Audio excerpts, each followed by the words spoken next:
భారతదేశంలో రాజకీయ నాయకుల పాదయాత్రలు కొత్త కాదు. పాదయాత్రలు అనేవి ఆ రాజకీయ నాయకుల కెరీర్‌ని, వాళ్ళ వ్యక్తిత్వాల్ని తీర్చిదిద్దినటువంటి సంఘటనలు గతంలో చాలా ఉన్నాయి.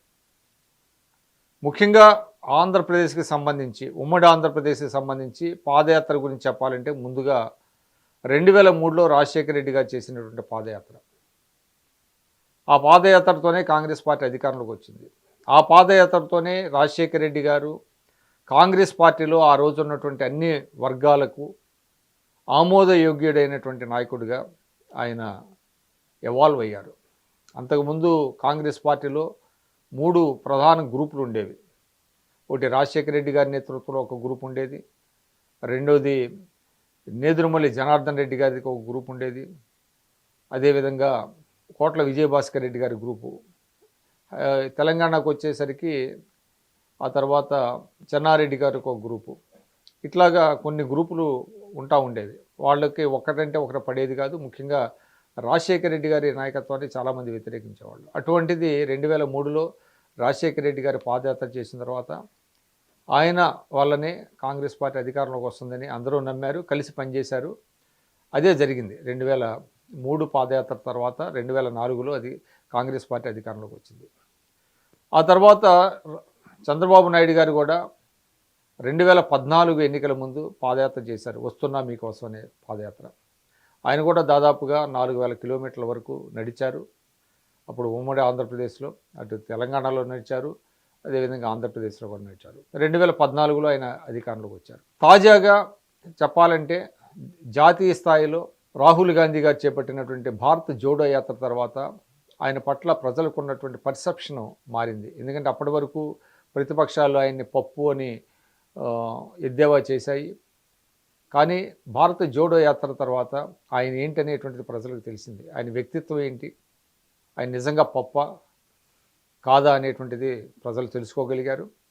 ఆయన చాలా పరిణితి లభించింది రాహుల్ గాంధీ గారి తరఫున. తాజాగా ఇప్పుడు చూసినట్లయితే ఆంధ్రప్రదేశ్కి సంబంధించి నారా లోకేష్ ఆయన కూడా చిత్తూరు జిల్లా కుప్పం నుంచి పాదయాత్ర మొదలుపెట్టి సుదీర్ఘంగా 266 రోజులు పాదయాత్ర చేసి 3132 కిలోమీటర్లు నడిచారు. ఉమ్మడి 11 జిల్లాల్లో ఆయన పర్యటన చేశారు. పర్యటన సాగింది.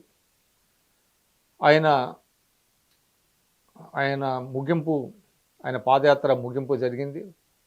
ముగింపు సందర్భంగా ఒక భారీ బహిరంగ సభ కూడా ఏర్పాటు చేయనున్నారు.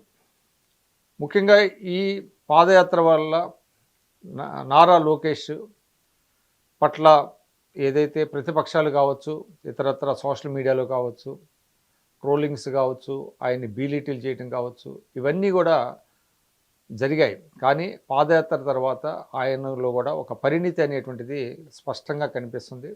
ముఖ్యంగా వివిధ వర్గాల ప్రజలతో ఆయన సమావేశం కావటం, వారు చెప్పేటువంటి అంశాలను సావధానంగా వినటం, విన్న తర్వాత వారికి కొన్ని స్పెసిఫిక్గా కొన్ని హామీలు ఇవ్వటం, ఇవన్నీ కూడా జరగటం జరిగింది.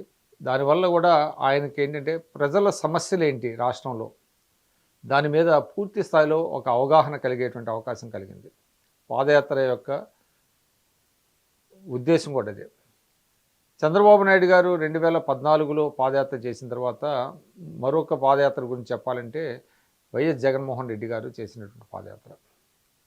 ఆ పాదయాత్ర వల్ల కూడా ఆయనకి అధికారం దక్కింది. 2019లో భారీగా అంటే 50% ఓట్లతో 151 మంది ఎమ్మెల్యేలు గెలవటానికి ఆ పాదయాత్ర ఆయనకు ఉపయోగపడింది. అప్పుడు కూడా ఆయన వివిధ వర్గాల ప్రజలను కలుసుకొని వాళ్ళు చెప్పినటువంటి అంశాల ఆధారంగా నవరత్నాలు అనేటువంటి ఒక పథకాలను మేనిఫెస్టోగా రూపొందించడం, ఇవన్నీ జరిగాయి. ఆ కోవలోనే ఇప్పుడు నారా లోకేష్ కూడా మొదట్లో ప్రారంభంలో ఆయనకి కొన్ని అవరోధాలు ఎదురయ్యాయి. తారక రత్న చనిపోవటం, అదేవిధంగా ఆయన మీద ప్రభుత్వం కొన్ని కేసులు పెట్టడం, వాలంటీర్లని నిర్బంధించడం, ఇవన్నీ జరిగాయి.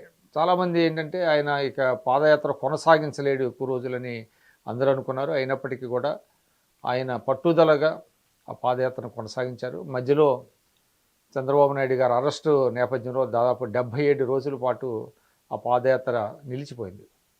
నిలిచిన అనంతరం మళ్ళీ కొనసాగించారు రెండో దశలో. కొనసాగించి దాన్ని 3132 కిలోమీటర్లు పాదయాత్ర పూర్తి చేసుకున్నారు. ఖచ్చితంగా నారా లోకేష్ ఒక పరిణితి చెందినటువంటి రాజకీయవేత్తగా ఎదగటానికి ఈ పాదయాత్ర ఉపయోగపడింది. మరి ఆయన ఏ నియోజకవర్గాన్ని ఎంచుకుంటారు? మంగళగిరి నుంచే పోటీ చేస్తారా, లేకపోతే వేరొక నియోజకవర్గానికి వెళ్తారా?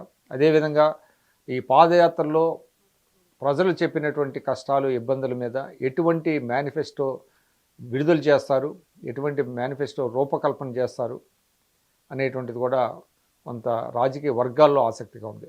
ఏది ఏమైనప్పటికీ పాదయాత్రలు అనేది రాజకీయ నాయకులను తీర్చిదిద్దుతాయి అనేటువంటిది ఏదైతే ఒక మాట ఉన్నదో అది మరొకసారి వాస్తవని మాత్రం తేలింది.